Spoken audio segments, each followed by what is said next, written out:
Amém, irmãos? Vamos então à nossa página 7, não é isso? Do segundo bloco da apostila. Elias, a tipificação da própria divindade, é isso? O que nós temos na pessoa do profeta Elias? Temos essa questão da restauração de Israel. Quem restaura Israel? Um homem pode restaurar Israel? Não, um homem não pode restaurar Israel, porque qual foi o resultado de todos os profetas que foram enviados a Israel? Qual deles teve êxito? A qual desses profetas o povo correspondeu? Corresponderam a Jeremias? Não. Corresponderam a Moisés? Corresponderam a Ezequiel? Não corresponderam a nenhum dos profetas. Então, nenhum profeta, ainda que com êxito de ser enviado por Deus e ter cumprido a sua missão, contudo, esses profetas não conseguiram restaurar Israel. Para restaurar Israel, vai ter que haver uma manifestação direta do Todo-Poderoso. Porque como Deus os classificou? Povo obstinado e de dura cerviz. Um povo assim não vai dar ouvidos a uma voz que soe como voz humana. Não vai dar ouvidos. Não haverá ninguém que restaure Israel. É impossível. Só Deus restaura Israel. Por quê? Porque é um povo que se obstinou.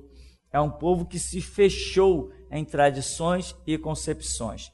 Elias representa a divindade nesse cenário em que ele vem para restaurar Israel. E por tantas coisas que Elias declara, como por exemplo, ele diz, segundo a minha palavra, durante 3 anos e meio não haverá chuva sobre a terra. Nós sabemos que essa palavra certamente não é de Elias, mas é de Deus. Mas a maneira como ele está identificado com Deus, ele diz, segundo a minha palavra. É porque ele anda no mesmo espírito que o Senhor anda. Ele anda com Deus e Deus anda com ele. Eles são um espírito, como a Bíblia diz. E muitas vezes eu já disse isso em momentos de situações em que eu falei, vai ser assim como eu estou dizendo. Ah, mas não é Deus? Não, sou eu estou dizendo, vai ser assim. E a pessoa teve que amargar o resultado daquela palavra, né? Ah, se é você que está dizendo, não vai se cumprir. Eu disse, espera. Hoje o cara é desviado, a família toda em pedaços, e ele quer saber de tudo, do funk, da balada, menos de Deus. Porque não quis dar ouvidos ao que Deus dissera, e a unção era tanta que eu falei, vai ser assim como eu estou dizendo. Então, às vezes acontece essa situação, e Elias, a gente sabe que é esse camarada entrelaçado. Então, ele está representando, em muitos cenários, se não todos, a própria divindade, né? Lá em 1 Reis 17 e 18, nós temos aquela situação de Elias e os profetas de Baal, em que aí eu escrevi embaixo, muitos não compreendem o porquê de Elias ter matado os 450 profetas de Baal. Ainda dizem que esta seria uma ótima oportunidade para lhes ter pregado a palavra e anunciado o grande Deus de Israel. Tudo bem, mas vejamos o outro lado. Estudando os trechos da vida de Elias, vemos com toda certeza que o mesmo está na representação do próprio Deus. Israel está em meio à idolatria, se curvando a Baal. E a palavra revela que os idólatras não herdarão o reino de Deus. Então Deus mostra o seu implacável juízo contra a idolatria.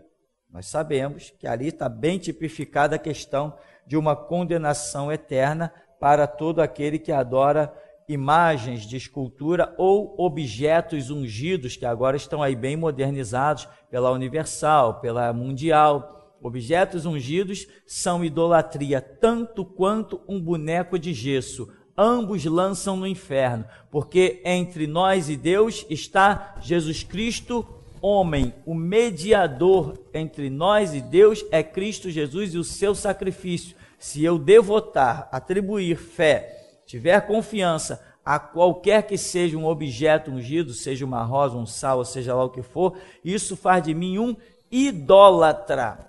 E os idólatras não herdarão o reino de Deus. A flor é um ídolo. Não a flor naturalmente, mas quando eu atribuo um conceito religioso à flor, ela se transforma num ídolo. O sal é simplesmente algo que se usa no dia a dia, mas se eu atribuir aquele sal, uma unção, um poder, ou a água, agora é mais moderno, né, que está mais barato, mais fácil de trabalhar, tem a água. Então, a água é uma maravilha, sem água a gente não vive, mas se eu atribuir a unção, um poder àquela água, eu me tornei um idólatra. Eu não estou tendo contato com Deus, conforme a Bíblia diz. A Bíblia diz que o meu contato com Deus é através de Jesus Cristo, Cordeiro de Deus, que se sacrificou pelos meus pecados, se transformou no eterno sumo sacerdote e por mim intercede. Se eu atribuir a unção, o poder à a água se tornou a minha intercessora e não Jesus Cristo e o seu sangue. Isto é idolatria e os idólatras não herdarão o reino de Deus. Tá? Então aqui veja, há um juízo implacável contra a idolatria que está ocorrendo lá em Israel, muitas idolatrias, tanto de patuais, objetos ungidos, quanto de os chamados postes ídolos que se edificavam em Israel para adoração, templos e altares pagãos. Israel está uma desgraça. E Elias vem para restaurar isso. E como restaurar com paz? Tente. Tente fazer uma restauração com paz. Eu vou dizer assim, você vai perder todo o seu tempo, toda a sua vida e não vai dar em nada. Porque quem tenta restaurar com paz está fora do projeto de Deus. Todo projeto de restauração foi com guerra, palavras duras e derramamento de sangue. Todo. Martinho Lutero foi um grande restaurador. Vai ver a história. Quantos rios de sangue correram? Elias foi um restaurador. João Batista foi restaurador. Pelo menos a cabeça dele rolou numa bandeja. Não existe restauração sem uma briga renhida, sem uma coisa absurda mesmo, de brigas, intrigas, contendas e até derramamento de sangue. Coisa que nós não teremos em abundância nessa restauração, mas assim que a restauração findar e ela tiver continuidade, porque a restauração vai continuar no grito da meia-noite, ali vai se consumar todo o derramamento de sangue, inacreditavelmente, inclusive até nos países, abre aspas, democráticos. Agora, vamos ver aqui, o que caracterizava esses idólatras que Elias manda matar, esses 450. Existe outro detalhe aí que os ignorantes criticam do que não sabem. Veja bem, meu irmão. Elias mandou matar esses homens não apenas porque eles eram idólatras. Não era simplesmente isso. Esses homens, além de serem idólatras, eles perseguiam e até matavam quem não aceitasse a idolatria deles. Lembra que um homem chegou para Elias e disse assim: você sabe, meu senhor, como eu, quando Jezabel perseguiu os profetas, eu os escondi de 50 em 50 nas covas e os alimentei com pão e água. Você lembra dessa passagem? Então eles simplesmente não eram idólatras pregando a idolatria deles. Eles perseguiam quem não compactuava com a idolatria deles para matar. Ora, o Egito já tinha sua história. O faraó mandou matar. Depois Deus vem e mata também. É olho por olho, dente por dente. Era essa a questão. Então, outra coisa. Lembra que Elias, quando chega, depois de atravessar o deserto e chegar no Monte Horebe, ele diz: Senhor, mataram os teus servos, mataram os teus profetas à espada, e só eu fiquei. Quem eram esses servos, esses profetas que foram mortos à espada? Que espada? Quem matou aqueles que Elias está dizendo? Mataram eles. Quem eram eles? Eram os profetas, eram aqueles sacerdotes do Deus verdadeiro, esses que não aceitaram a idolatria de Baal, que estava sendo encampada por Acabe e Jezabel, e eles mandavam matar. Antes que Elias se levantasse para vingar o sangue dos servos de Deus, muitos servos de Deus tinham já morrido. Aí agora que a coisa caiu na mão de Elias, que ele tem a ordem para executar o juízo, aparece um monte de santão de meia tigela dizendo que Elias vacilou. Quando o fogo caiu do céu, todo mundo, então agora era a hora de Elias pregar para eles o Deus verdadeiro e eles iriam se converter. Vai se converter no inferno. Amém, meu irmão? Tudo tem seu tempo. Deus não está esperando de braços abertos a hora que você quer, não. Ele trata contigo, te mostra os dois caminhos. Você trilhou o caminho errado, então tu vai colher fruto do teu caminho errado. É muito fácil, depois que eu chegar no inferno, me converter. Não é? Não, tem que se converter aqui e agora. Porque a verdade, o livre-arbítrio tem que ser exercido aqui. Depois que eu vejo a coisa feia diante de mim, não tem mais chance. Aí ficaria injusto. Seria injusto. Então, Elias fez o que tinha que ser feito. E fez muito bem. Diz a Bíblia que ele não deixou escapar nenhum, e ai dele se ele deixa escapar um. Se ele tivesse deixado escapar um, Deus se manifestaria a ele, que nem se manifestou a Saul, e diria, tu não és mais meu profeta. Amém, meu irmão? Não tem esse negócio de misericórdia não é exercida por nós, misericórdia é exercida por Deus. Quando Deus dá uma palavra, eu só tenho que fazer uma coisa, seguir, obedecer. Então aqui nós vemos, né, mais um ponto. Demonstrando sua tremenda posição, Elias diz, por 3 anos e meio não haverá chuva sobre a terra. Este período foi terrível, a ponto de mães cozinharem os próprios filhos. Como chuva também significa a graça de Deus, estes 3 anos e meio sem chuva representam os 3 anos e meio da grande tribulação, onde o Espírito da graça estará ausente e horrores sucederão sobre a terra, né? Nós já estudamos isso, se não estudamos, vamos estudar, enfim. O episódio anterior está relacionado com o sucessor de Elias, Eliseu, o qual também amaldiçoou os meninos que foram devorados pelas ursas. Os meninos representam os discípulos indefesos que não forem arrebatados. As ursas representam o império da besta, besta e falso profeta, que martirizará os que ficarem. E Eliseu pode representar o Espírito Santo, substituto, que se vinga dos que não o levarem a sério. Toda aquela simbologia que nós já temos visto aí abundantemente na Escritura. Então, tudo que Elias falou ali tem tudo a ver com o futuro que Deus vai condenar os idólatras, que não vai ter piedade, né, dos idólatras, dos espíritas, que ali quando se fala de idolatria em Israel, não está se falando só de uma adoração ao boneco de gesso, está se falando também a uma invocação dos mortos, na verdade, principalmente invocação dos mortos. Devido a uma tradição que tomou conta do mundo, que é a Igreja Católica, hoje, nós quando falamos de idolatria, pensamos imediatamente na Igreja Católica. No contexto bíblico, não. No contexto bíblico, quando se fala de idolatria, deve-se pensar diretamente no Espiritismo. No contexto bíblico, quando se falava idolatria, estava se falando de espiritismo e não do que hoje nós conhecemos como catolicismo, que é a grande representação da idolatria. Eles canonizam, morreu um, transforma em santo. Morreu outro, iam transformar os papas aí em santo, até agora não fizeram, mas qualquer hora faz. Então, idolatria na Bíblia está diretamente relacionado a espiritismo e invocação dos mortos. Nós é que criamos na nossa cabeça, porque nascemos num cenário bem diferente, essa ideia de que quando a Bíblia fala de idolatria, está falando de bonecos de gesso.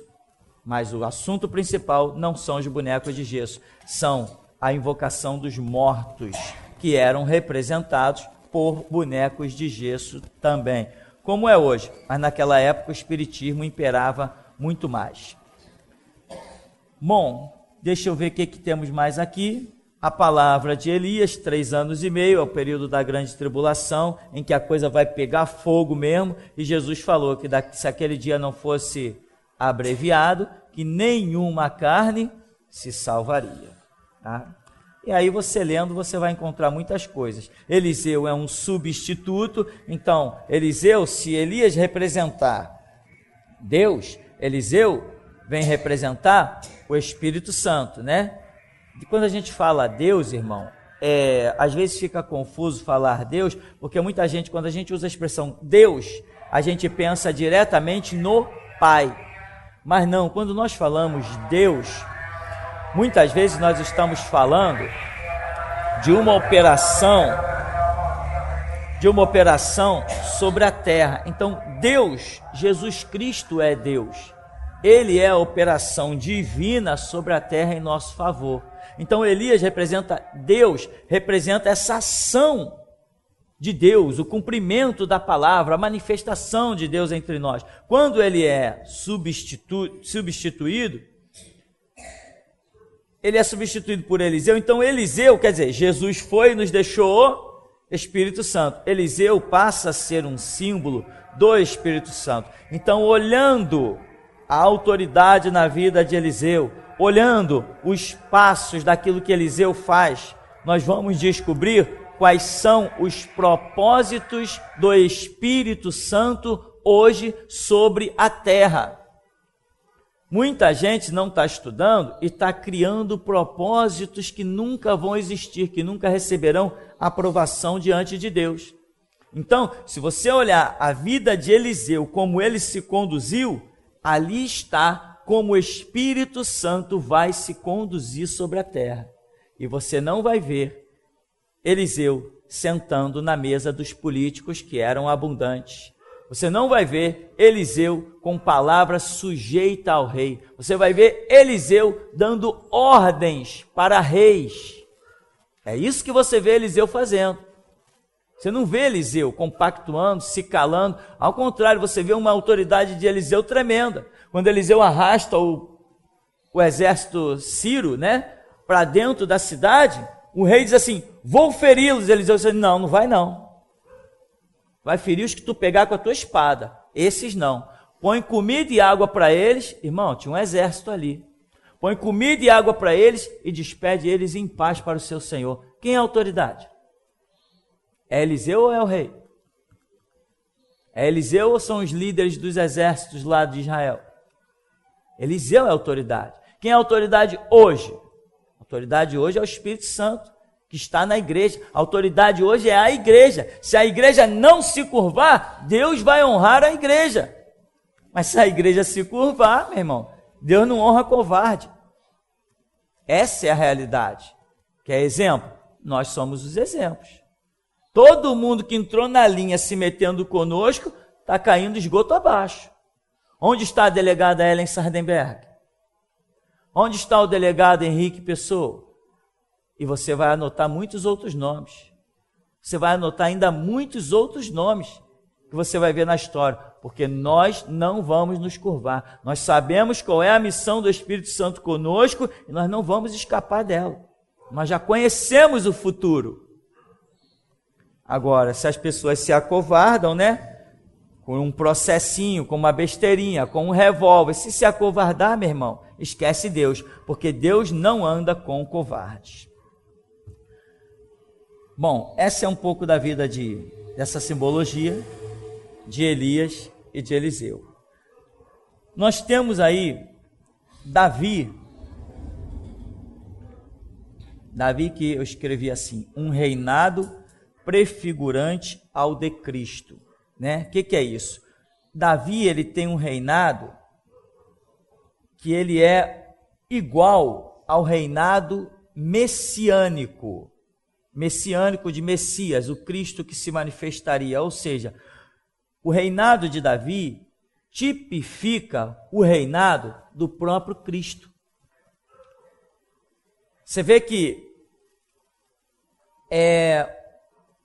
Salomão, que dá continuidade ao reinado de Davi, ele pega um reinado totalmente em paz.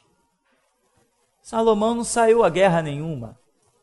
Houve uma peleja no tempo de Davi, Davi conquista tudo, Israel está em plena paz, Davi tributou todos os povos traziam ofertas para Jerusalém, ouro, madeira, pedras preciosas, prata, o que tinha na época de riqueza, e Salomão, quando assume um reinado em completo domínio, em que ele não tem que dar explicação a ninguém.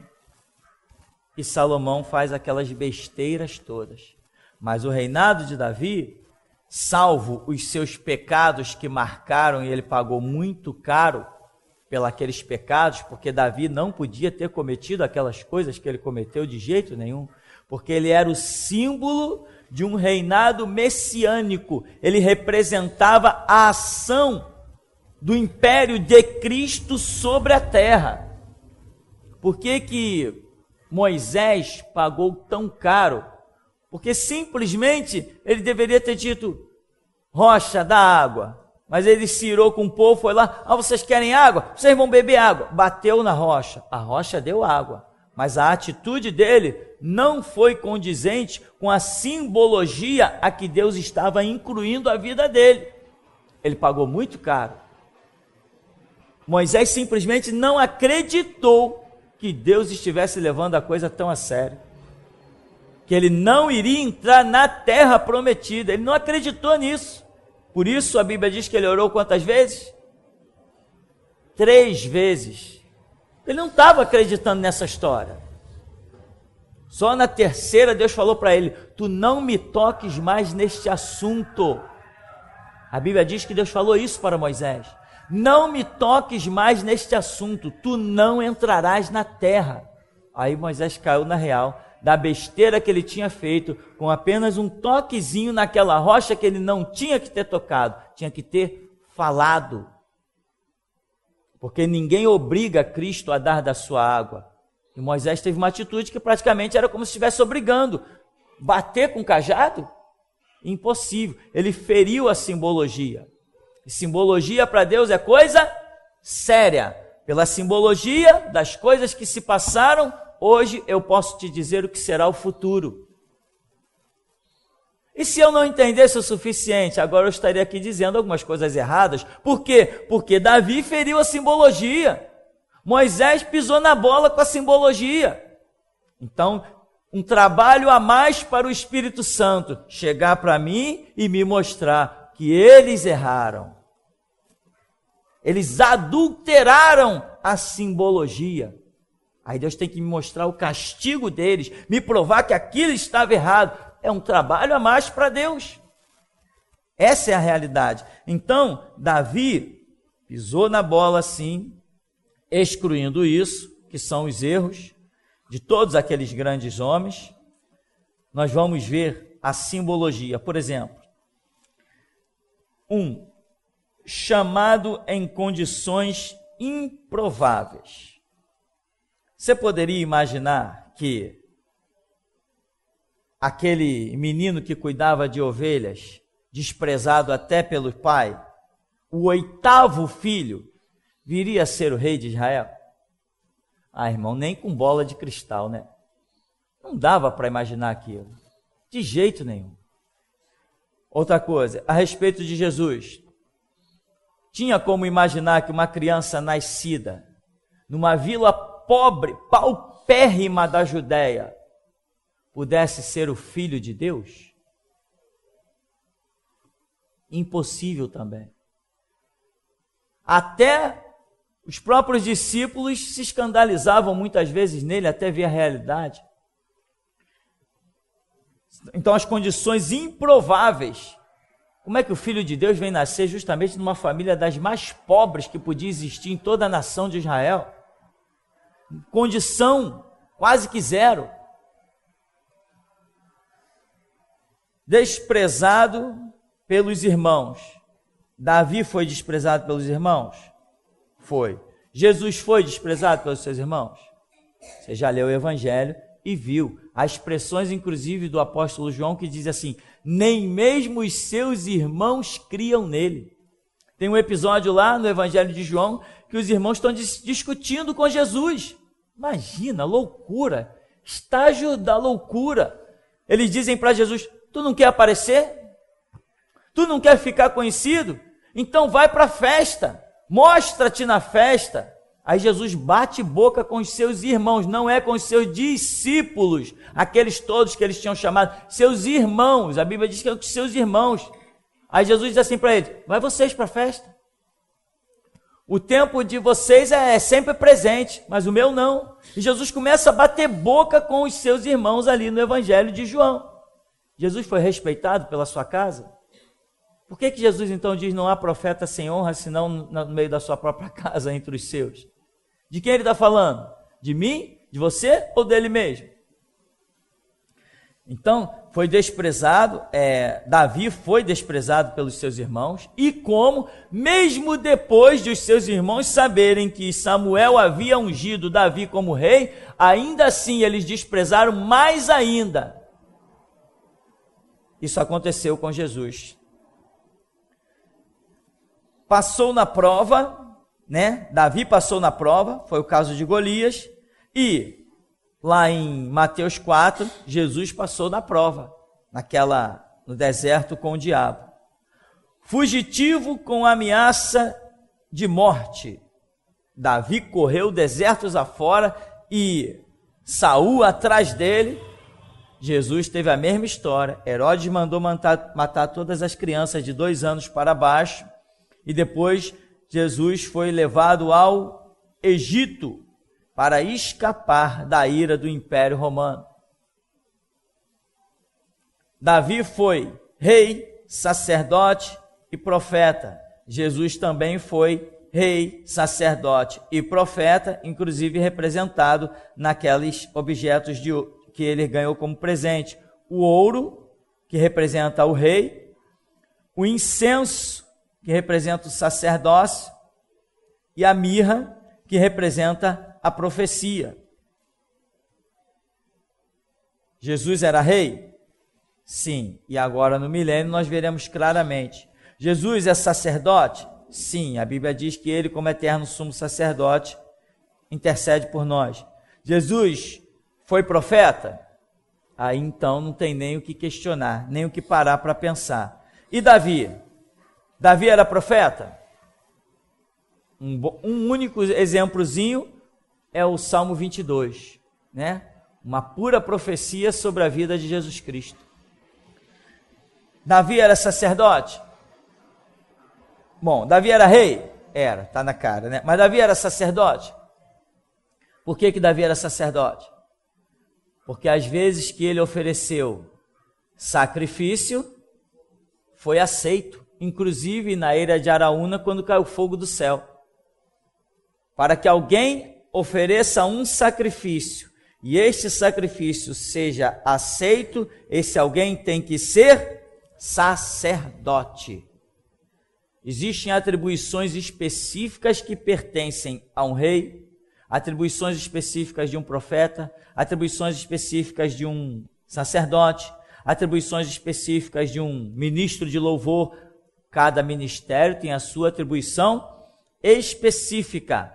Saul ofereceu sacrifício. O que aconteceu com ele? Foi reprovado e perdeu o reinado. Mas Davi ofereceu sacrifício, foi aprovado, caiu fogo do céu. Saul não era sacerdote e também não era profeta, ele era só rei. Davi era rei, profeta e sacerdote, porque prefigurava o próprio reinado messiânico. Só para frisar aqui, irmão, você vai descobrir por que muita gente está se ferrando por aí. Um sacerdote, uma das atribuições do sacerdote é receber dízimo. Quem não é sacerdote, se meter a mão em dízimo, está metendo mão na própria cova. Não é a atribuição dele. Eu recebo o dízimo do mundo inteiro, porque tenho autorização para isso. Eu sou sacerdote. Quem receber 1 centavo como dízimo, se não for sacerdote, está frito. E muita gente vai pagar caro, porque o que mais nós temos por aí são pessoas que não são sacerdotes e estão recebendo dízimos, inclusive abrindo Bíblia para falar. Muita gente já se deu mal com isso e milhões ainda vão se dar mal com isso. Aqui no item 6 diz que deixa encargos adiante, ou seja, Davi conseguiu realizar tudo o que queria? Não, a Bíblia é clara que no final ele chama Salomão e passa encargos a Salomão de coisas que deveriam ser feitas, inclusive a própria construção do templo. Mas tem muita coisa. E Jesus? Jesus concluiu tudo? Não, ele não passou adiante, ele não falou, eu vou para o Pai, mas não deixarei vocês órfãos, eu vou enviar o Espírito Santo e ele vos guiará em toda a verdade. Então ainda era necessário que algo fosse realizado, mas Jesus não iria realizar, ele iria enviar o Espírito Santo para realizar isto. Então, assim como Davi deixa encargos adiante, o Senhor Jesus também passou adiante encargos que caberiam às mãos do Espírito Santo.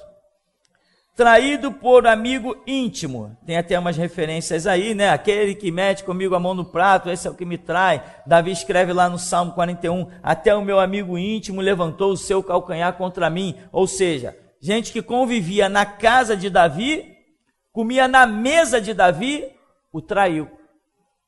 Aitofel, né? Que era um conselheiro do seu exército, quando Absalão, seu filho, se rebela contra ele, Aitofel passa para aconselhar os inimigos. Traiu Davi, era um amigo íntimo, e Jesus foi traído por um amigo íntimo. Quando Judas chega no Getsemane, o que Jesus fala para ele? Amigo, a que vieste? Clamor de profundas dores e abandono. Jesus deu um brado lá na cruz, né? Deus meu, por que me desamparaste?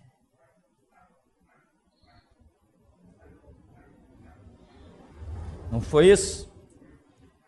E Davi, no Salmo 22, está também demonstrando o seu clamor seu profundo abandono. Davi teve que peregrinar por desertos. Então você vai vendo as situações que vão sendo bem semelhantes. E por último, não por último, né? Por último que eu anotei aí, né, irmão? Tem um livro de coisas ainda. Diz, despiu-se das vestes reais, tomando aparência comum. Quando Davi foi duramente criticado pela sua mulher, que parece que a partir daquela palavra de maldição de Davi, ela passou a ficar estéril, nunca teve filhos. A Bíblia enfatiza isso. Então, Davi despiu-se das suas vestes reais e pareceu alguém comum do povo. Mas a Bíblia diz que Jesus Cristo se despiu da sua glória e habitou entre nós. São duas situações que equiparam essa tipificação do reinado de Davi com o reinado e a pessoa do próprio Senhor Jesus. Então, essas coisas, irmãos, se você hoje então estudar a vida de Davi, você conhecerá o quê? Todo o ministério de Cristo sobre a terra. Todo o ministério. Não tem nenhuma novidade, irmão. Não há nada novo debaixo desse céu. Quando a Bíblia diz que não há nada novo debaixo desse céu, significa que tudo que virá a acontecer, já aconteceu. Irmão, é exatamente isso. Eu estou te dizendo e afirmando.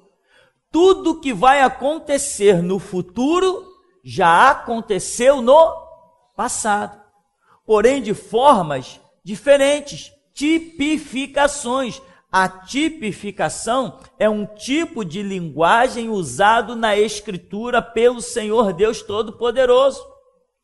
Haverá uma grande tribulação? Haverá, mas no cenário de Israel, ela já aconteceu, para nós entendermos o que será esta grande tribulação. Elias disse assim: 3 anos e meio não haverá chuva. A Bíblia diz que a grande tribulação será tempos e metade de um tempo, que são 3 anos e meio. O que vai acontecer nessa grande tribulação que está para acontecer aí depois do arrebatamento da igreja? Jesus falou que daquele dia seria tão terrível que se os dias não fossem abreviados, nenhuma carne se salvaria. E ele ainda falou algo mais terrível. Fala alto. Dia como aquele nunca houve e depois não haverá. Aí quando nós vemos lá, quando Elias falou 3 anos e meio não haverá chuva, não haverá a graça de Deus, chuva é símbolo da graça de Deus, não haverá chuva, as gotas representam palavras de Deus, não haverá palavra de Deus. 3 anos e meio em Israel, as mulheres, a fome foi tanta, mas tão absurda, que mulheres chegaram ao ponto de pegar o filho, ferver a água, cozinhar o filho, botar na mesa e comer. Você tem ideia do que vai ser a grande tribulação? Quando Jesus diz assim, dia daquele é tão terrível, antes não houve igual e depois não haverá, mas caramba, nós já vimos mulheres cozinhando os filhos, vamos ver coisa pior do que isso? Vamos ver coisa pior do que isso. Então, já está tudo profetizado. E não só profetizado, os detalhes dessa profecia já estão mostrados e são fatos reais. Não há nada novo debaixo do céu. Se alguém me disser que alguma coisa nesse futuro do mundo vai acontecer, eu venho para a Bíblia. E se eu não ver o futuro que alguém disser aqui já escrito, ele não acontecerá. Tudo que for acontecer sobre a história da humanidade, até que o homem seja retirado do planeta, não extinto, mas retirado do planeta, tudo já está escrito na Bíblia. As pessoas não conhecem porque negligenciaram o estudo, negligenciaram a palavra do Deus vivo e poderoso. Tá? Então, esses são detalhes. Agora, vamos seguir mais um pouquinho então. Josué, um tipo do Espírito Santo. Porque nós temos dito que Moisés era um tipo de Cristo. Josué, o substituto de Moisés, com uma palavra, Josué, meu servo Moisés é morto. Levanta agora tu, dispõe-te, faz este povo atravessar este Jordão, porque tu, Josué, farás este povo herdar a terra que sob juramento dei aos vossos pais. Então o que é que Deus está dizendo? Espírito Santo, vai na terra, porque tu farás este povo herdar a terra que sob juramento eu dei aos vossos pais. A promessa da salvação é antiga, não é? Vem para lá dos nossos pais, não vem? E quem é que vai nos levar à terra prometida? Espírito Santo. Josué ia levar o povo à terra prometida. E levou o povo à terra prometida. Então Josué é um símbolo do Espírito Santo. Eu quero saber o que o Espírito Santo vai realizar sobre essa terra. Estudo Josué. O Espírito Santo vai dar vida abundante, porque vai fazer o povo herdar uma terra prometida. Mas o Espírito Santo vai também mandar derrubar as muralhas de Jericó. Vai invadir, vai passar a espada num bando de gente. Também não vai ter misericórdia. Mas Raabe, a meretriz, apelou, né? O Espírito Santo teve compaixão dela e de toda a sua casa. Não é assim não a história, irmão? Eu estou equivocado em alguma coisa? Se eu estou equivocado, irmão, só para Deus me convencer, porque o homem não vai convencer que eu estou equivocado, não. Quer saber do futuro, meu irmão? Estudo passado.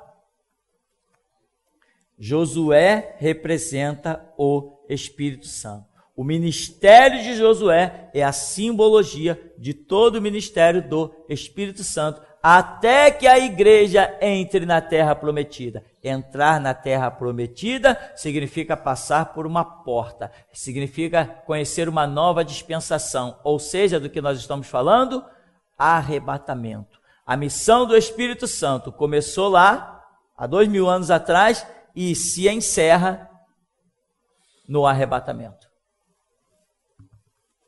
Tá?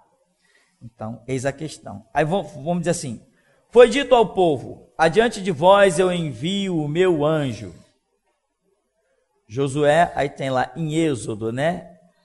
Foi dito, não lhe provoqueis a ira, não terá misericórdia.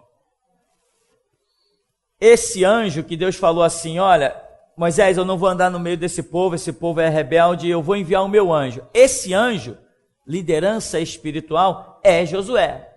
Esse anjo que vai no meio do povo é Josué. E ele não teve misericórdia. Quando eles foram lutar contra uma cidade chamada Ai, e Acã escondeu um ouro, uma capa e uma prata, Josué foi achando, chegou até o homem.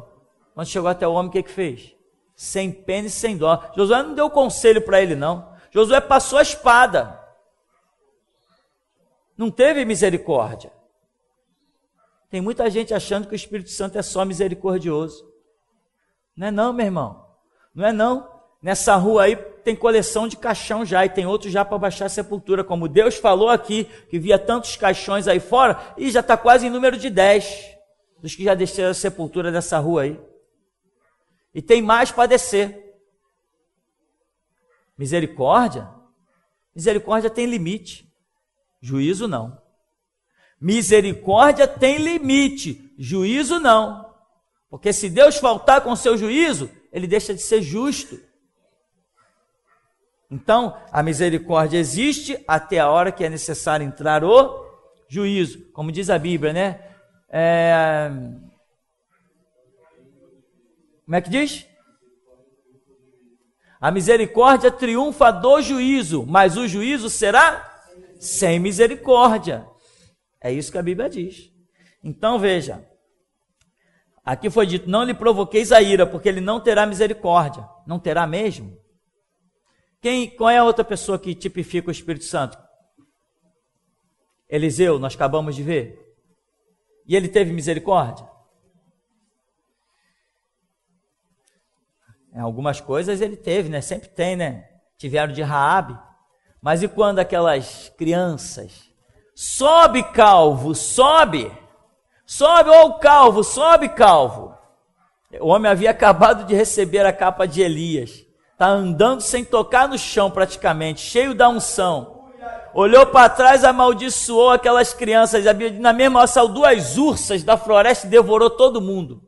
Sobrou ninguém. Quantos eram as crianças? 42. Que simboliza o quê? Tempo, tempos e metade de um tempo, 3 anos e meio da grande tribulação. Quem é que vai matar na grande tribulação? Ah, tá. Então, irmão, estuda a Bíblia, para você não ser convencido e destruído por um nobre sentimento de amor. Nenhum de nós tem mais amor do que Deus. Nós temos que aprender. Amamos incondicionalmente, até que Deus diga, basta. Hora de juízo é hora de juízo. Ou você acha que Deus é um Deus sempre misericordioso? Como é que alguém que é sempre misericordioso vai criar um inferno? Para quê, se ele vai exercer misericórdia? O inferno não foi criado por um Deus que é só misericórdia, mas por um Deus que também é justiça e juízo. Senão, para que vai criar um inferno? Pelo menos, para que ia contar parábolas, Jesus, dizendo que homens estarão no inferno? Diz assim, Jesus disse que quem pecasse contra o Espírito Santo não teria perdão, né? Aqui diz no 2, Josué disse, eu e a minha casa serviremos ao Senhor.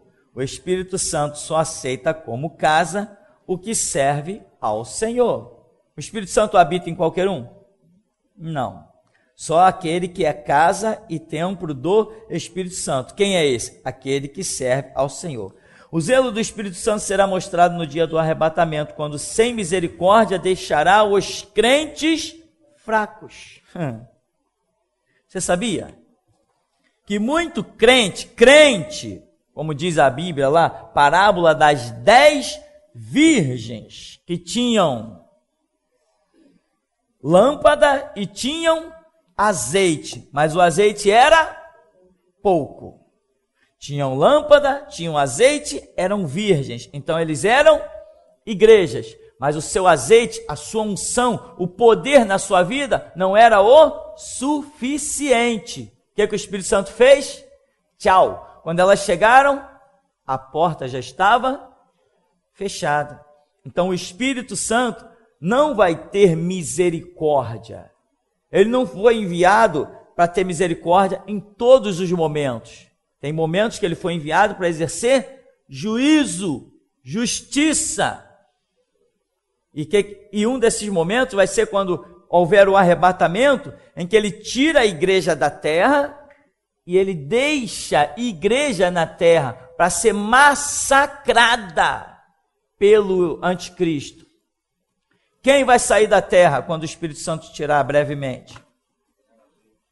O grito da meia-noite. O povo da maior unção que o mundo já conheceu. O grito da meia-noite será o povo de maior unção que o mundo jamais viu. Esse vai sair da terra. Quem não estiver nesse nível, vai ser massacrado. E ainda vai haver salvação? Vai. Quem são esses? Aqueles de vestes brancas salpicadas de sangue. Esses vieram da grande tribulação. Mas não vão ser todos, não. Vai ser um resumozinho, porque a grande maioria, meu irmão, vai negar a Cristo. Muitos vão negar a Cristo. Porque na hora de ser pego, depois do arrebatamento, nem todo mundo vai suportar as dores da tortura. Nem todo mundo vai suportar muita coisa de ver os seus filhos sendo tragados, né? Não filhos, crianças inocentes, mas adolescentes que já deveriam ter sua posição com relação à verdade e não tiveram. Porque muita gente, as crianças serão levadas da terra. Tá, mas você está olhando para alguém com 13 anos como criança? Fala sério, né, irmão? De 13 anos para cima, já dá até aula aí para a gente certas coisas. Dá ou não dá?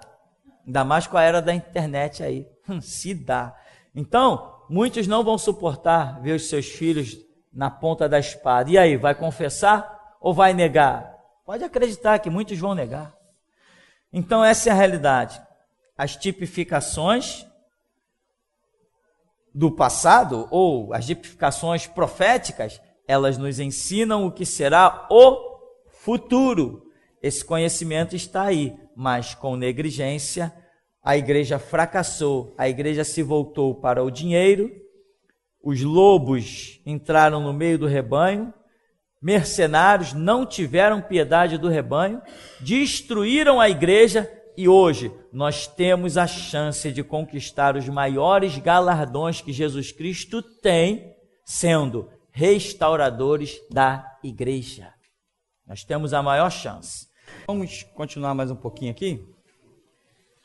Página 8. João Batista, a tipificação da igreja. Nós tivemos lá no Antigo Testamento um homem que tipificou a igreja também. Quem era ele? Daniel, né? Também tipificou a igreja e nós vemos coisas assim muito inacreditáveis. Não tem nada a ver. Daniel se misturou com a política.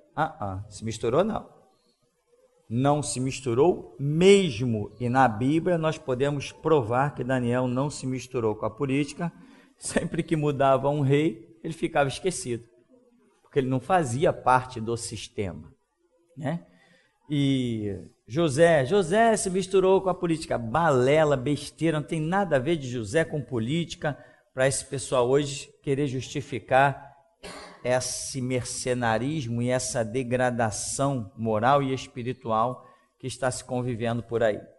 Igreja e política é uma divisão eterna, né? A única política que nós conhecemos é a política da Bíblia, do sacerdócio, da vontade de Deus, compactuar, fazer alianças, como é o caso da política, com o ímpio. Isto está descartado, né?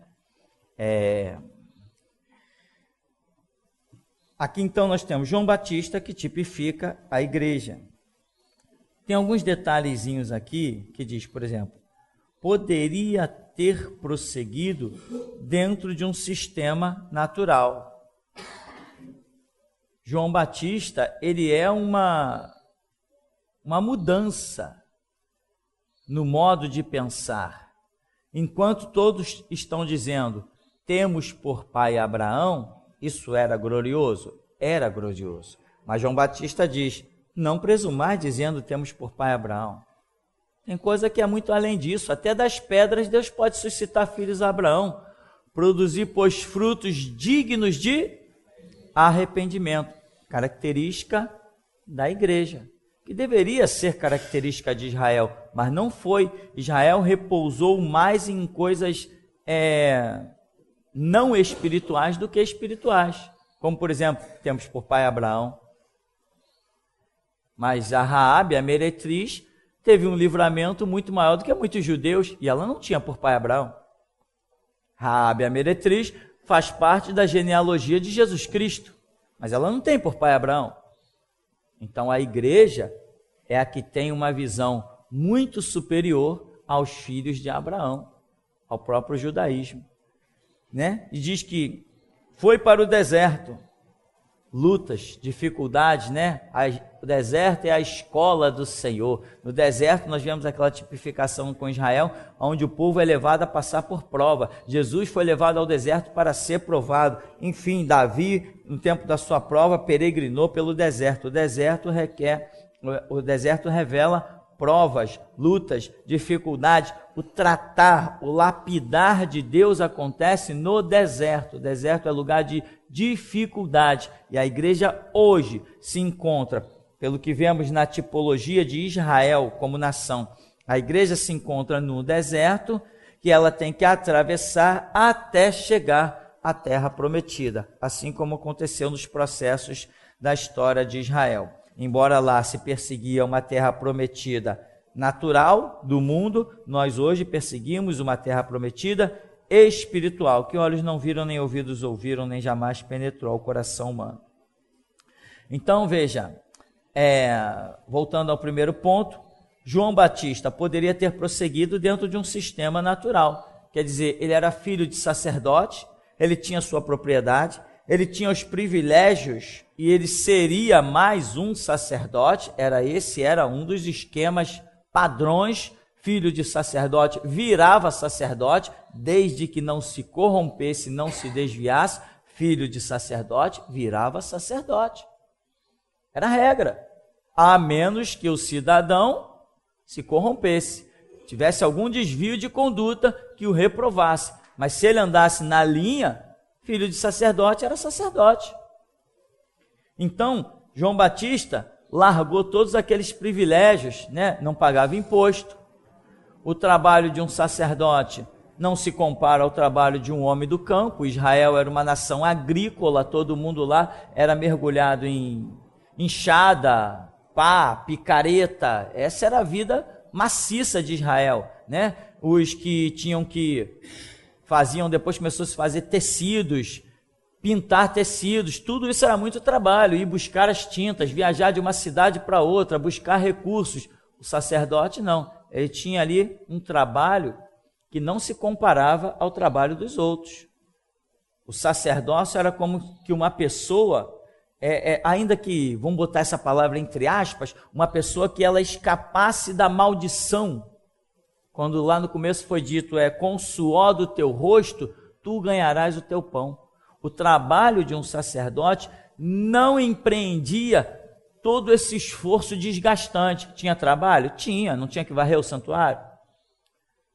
Não tinha coisas para serem feitas? Não tinha sacrifícios para serem ordenados, os dízimos para serem organizados, as viúvas para serem atendidas, os órfãos para serem socorridos, né? Morria-se pessoas na guerra e tinha que ser gente socorrida lá, famílias que ficavam órfãos, etc. Trabalho? Claro que tinha trabalho, mas não se comparava a você ficar debaixo de um sol com uma enxada.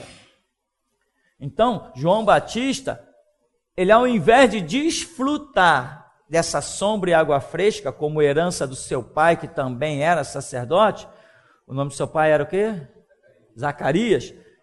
Ele larga tudo, ele doa os seus bens. Alguns escritores dizem que ele, após a morte da sua mãe, que seu pai morreu logo, a sua mãe também morreu ainda quando ele era mais ou menos novo, pelo menos parece que ele começa ali pregando em volta dos 30 anos, a sua mãe já tinha morrido, ele já tinha doado todos os seus bens e tinha ido para o deserto, sem nada.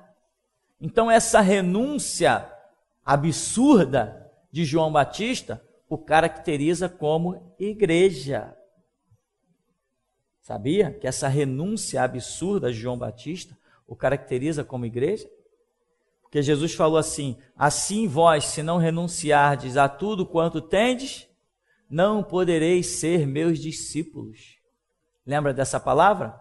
Jesus falou, aquele que ama pai ou mãe mais do que a mim, aquele que ama bens da terra mais do que a mim, aquele que não renunciar à sua própria vida, não pode ser o meu discípulo. Essa renúncia de João Batista, irmão, foi muito absurda para uma nação que tinha como base os bens materiais. O judeu dizia com toda clareza, se eu sou rico, eu tenho mais Deus do que você que é pobre.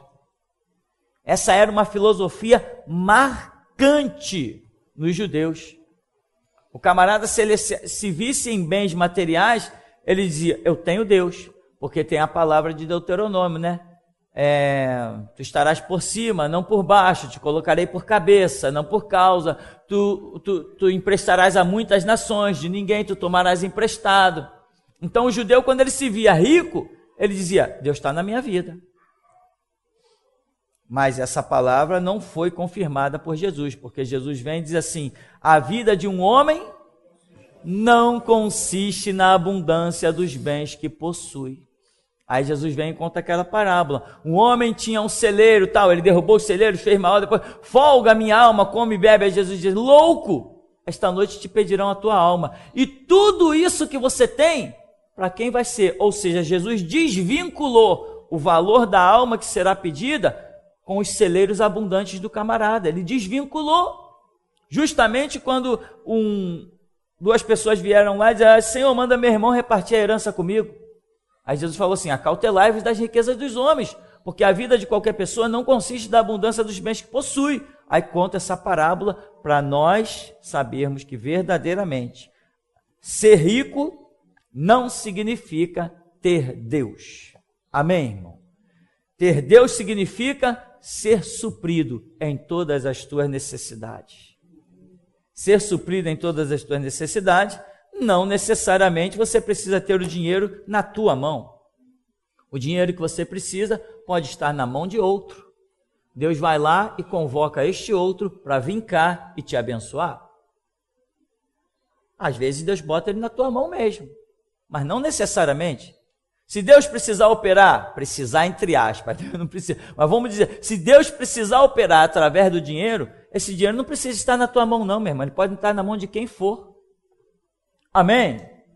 É isso aí. Então essa é a realidade dos fatos. Então João Batista, pelas lutas, pelas renúncias, pelas dificuldades, ele vem a ser uma tipificação da própria igreja.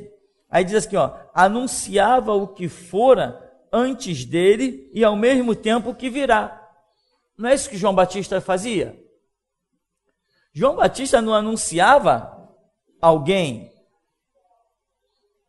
que foi antes dele, e ao mesmo tempo ele anunciava esse alguém que viria.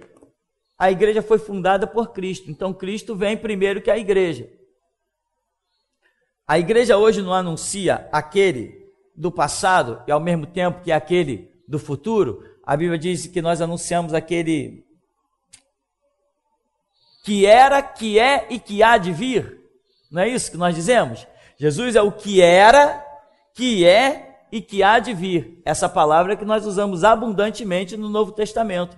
Essa é uma retórica de todos os escritores, de todos os evangelistas, nós identificamos isso. E João Batista faz a mesma coisa. Ele deixa uma palavra clara de que ele está anunciando, olha, aquele que vem após mim já era antes de mim, e eu não sou digno de, abaixando-me, desatar as correias das suas alparcas. Essa visão que João Batista tem é uma visão que recai claramente sobre a igreja de Jesus Cristo. Sobre o conceito igreja, ministério igreja. Enfim, João Batista foi martirizado. Nisso ele também tipifica a igreja. A expressão que diz somos entregues à morte todo dia, e desde que a igreja foi fundada até o dia de hoje, exatamente neste momento, quase 2000 anos depois, desde a fundação da igreja, todo dia está morrendo gente pelo Evangelho de Jesus Cristo. Todo dia está morrendo gente pelo Evangelho de Jesus Cristo. Em especial ali na Coreia, né? na China, no Egito e algumas partes do norte da África ali, dominadas pelos muçulmanos. Enfim, o testemunho da igreja continua sendo regado com sangue. Nisto, eis aí a tipificação de João Batista como sendo um símbolo fortíssimo da igreja, à semelhança do próprio Daniel, que também foi símbolo da igreja. Tenho aí um detalhe para compreensão. Deus enviou um libertador ao Egito para fazer com que o povo herdasse a terra prometida. Todavia, entre a promessa e o seu cumprimento, havia um grande deserto, onde inúmeras provas foram realizadas e muitos não foram aprovados, sucumbindo no deserto. No Novo Testamento, o Egito é o mundo, a terra prometida é a salvação, o deserto é a atual situação em que vive a igreja. Ou seja, João Batista estava no deserto e sobre ele tinha uma palavra que dizia: voz do que clama no deserto. A situação espiritual em que a igreja se encontra hoje é comparada a um deserto. Nós, igreja é aqueles que foram livres do Egito. Na Bíblia, Egito significa mundo. Jesus disse que do mundo nos comprou. Nós não somos do mundo, como ele do mundo não é. Então nós não somos do Egito. Nós estamos no deserto, rumo à terra prometida, a Canaã, a salvação, o mundo espiritual que nós aguardamos. Isso foi o que João Batista fez. Ele teve a sua missão exclusivamente no deserto. Então, essa é uma característica fortíssima também, que coloca a simbologia da igreja e João Batista lado a lado. Tá?